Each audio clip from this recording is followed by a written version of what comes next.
his legs မှန်တမ်းပြောရင်ကျွန်တော်ဒီဟာကိုကျွန်တော်တငယ်ချင်းတွေရဲ့ group chat တစ်ခုမှမြင်လိုက်တာပါ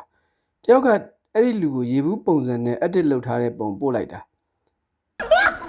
ဟိုတကယ်ပြောရရင်အဲ့ဒါကျွန်တော်မြင်ဘူးသမျှထဲမှာအကြီးအဆုံးပုံပဲဖြစ်လိမ့်မယ်ဗျဘောလုံးပြည့်တဲ့တွေကသူ့ကိုချစ်ကြတယ်ထင်ပါတယ်ဘာလို့လဲဆိုတော့ဒါစနောက်တာပဲလေဘောလုံးယဉ်ကျေးမှုရဲ့အစိတ်ပိုင်းတစ်ခုပဲလေပြီးတော့သူလှုပ်ထားတဲ့ပုံကလည်းတကယ်ဟာတပုံပဲသူ့နာမည်တော့ကျွန်တော်မသိပါဘူးသူဘယ်သူလဲဆိုတာကျွန်တော်လည်းမသိပါဘူးဒါပေမဲ့ edit credit တော့ပေးရမယ်ဗျအဲ့ဒီပုံကတကယ်ကိုရည်ရတာဘာကြောင့်ပုံရည်ရလဲသိလားသူ့ကောင်းပေါ်ဟာကြောင့်လေရေဘူးဖုံးကိုသူ့ကောင်းပေါ်တက်ထားတဲ့ပုံကတကယ်ကိုရည်စရာဖြစ်နေတာဗျဒါကချစ်ချင်းနဲ့စနောက်တာဆိုတာသူလည်းသိမှာပါ